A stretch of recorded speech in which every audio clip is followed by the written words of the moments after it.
Can someone please tell Michelle Obama to stop talking? Not because she's black, not because she's a woman, but because she says some of the craziest, dumbest things I've ever heard in my life. I was accused of being angry.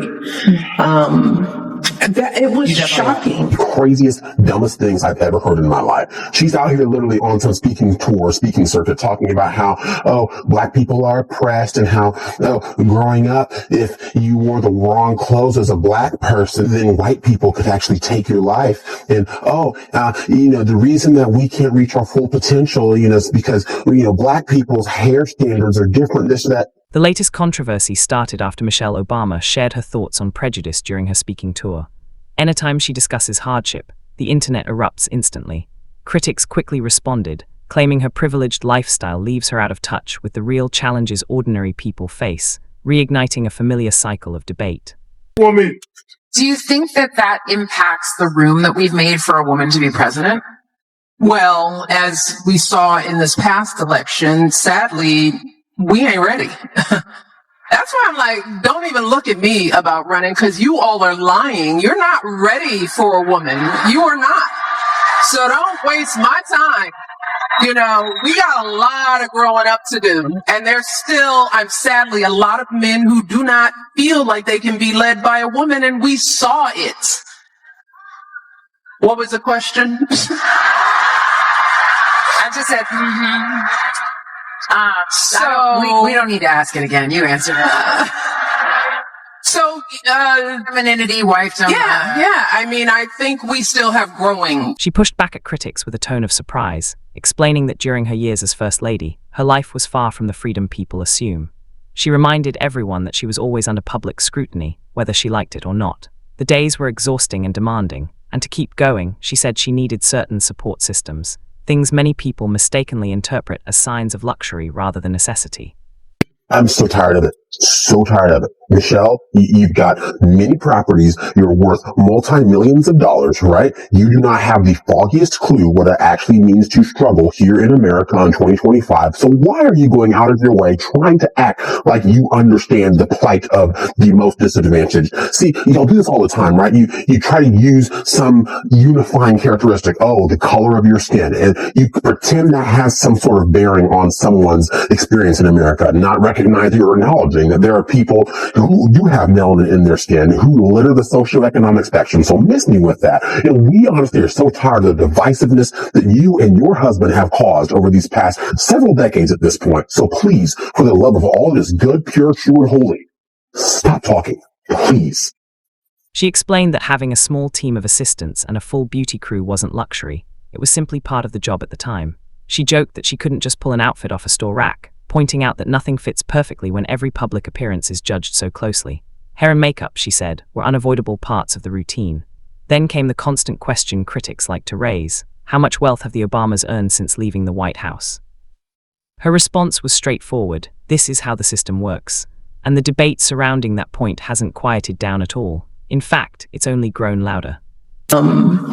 It was shocking to me. Well, I didn't really have that choice as First Lady. Of course. Right? Yeah. Every day, every time I was up, as you called it, I was up for the public. Yes. And the days were long. So, as you mentioned, to save time. Yes. I know having a glam team, a trifecta, it feels like a luxury, but it was a time necessity. Yes. There's absolutely no way that I would be able to do my hair and makeup and have clothes ready that fit, because where is the woman that can live off? It's no longer just a few critics speaking up. It's become a full online storm.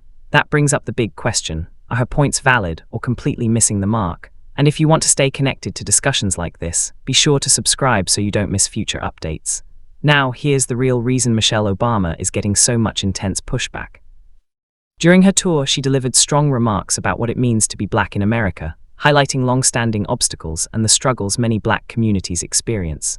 But critics immediately pushed back, pointing to her current lifestyle, her wealth, multiple properties, and access to comforts that most people will never have. They argue that there's a significant disconnect between her personal reality and the hardships she talks about. Many are now asking whether someone living with that level of privilege can genuinely speak about everyday struggles faced by the average American. The rack. Right? No one can live off the rack. I'm sorry, but you have to subject yourself to the burdens of hair, makeup, And by the way, how rich have they become since they left office? I mean, this is the deal, Hundreds of right? millions. They serve their country on a not insignificant sum of money. I think it's about $400,000 a year, the president gets, and they live in unparalleled luxury the entire time they're in office. And when they leave, they make hundreds of millions, if not billions, of dollars. Has anyone got a tiny violin for me so I can start playing here? Yes. And Ridiculous. not for nothing, but did you see that hideous outfit she was wearing? I'm sorry. That's what having too much money does for you. I've just never met somebody so ungrateful in all my life. And what did she start it off with? People said I was hateful. Because you are. She can't stand America. She definitely can't stand Barack. And I don't think she likes herself very much either. So she's been doing this nonstop tour. And I just think there's a strain. She's woke. He's woke. There's a strain in the woke that leads you to be absolutely miserable, which is why they too should be praying for woke to die. And it's why I know this audience is not woke, because you seem so happy. Yes. Look at me, look. Totally Genuinely joyful. happy. Critics argue that Michelle Obama hasn't lived the everyday reality of most black Americans in a very long time, which makes them question whether she can accurately speak for those experiences today. And while her journey from a modest upbringing to becoming First Lady is undeniably remarkable, her opponents claim that her current lifestyle is far removed from the hardship she often addresses. Some believe she pushed her recent comments too far, and that alone has sparked a debate of its own. They insist she always had the freedom and resources to shape her public image in any way she chose. Once again, everything circles back to what many see as a conflict between her message and the privileged way she now lives. And life is so hard for you, and you have to jump through this hoop, and you have to jump through that hoop. You are a multi-millionaire, it's not the high tens, somewhere in the hundreds.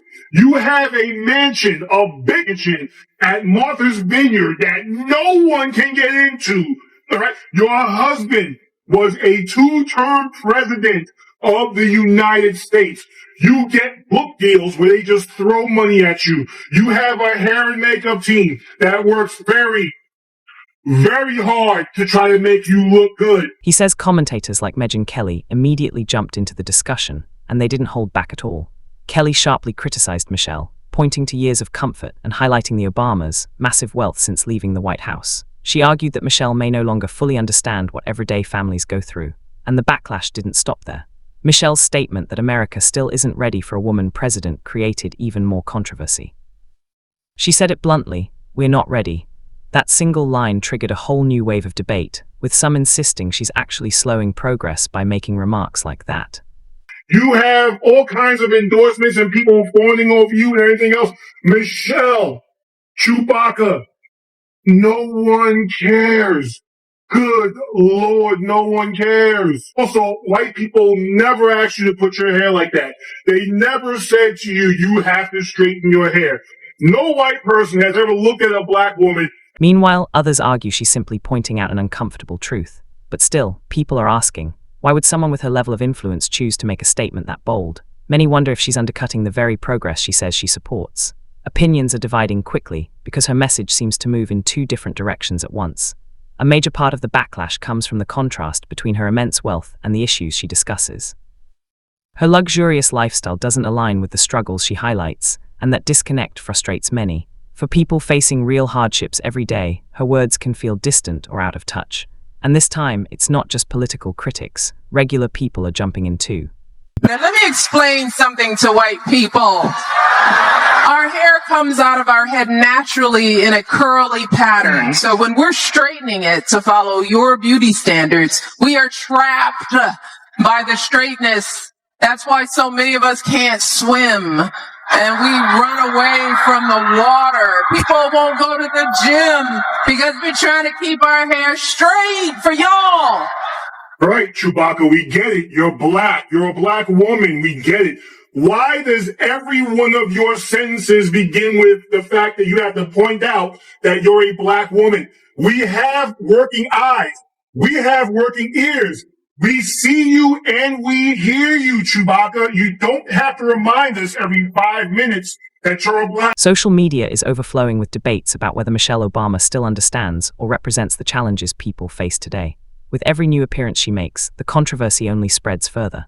Many are asking a tough question. Does someone lose the right to speak on certain issues once they're no longer living through them? But others argue the opposite, that having a powerful platform means you should use it to highlight important concerns. Now it's your turn. What do you think? Do Michelle's wealth and status disconnect her from everyday struggles, or do they actually give her the influence needed to draw attention to topics that might otherwise be ignored?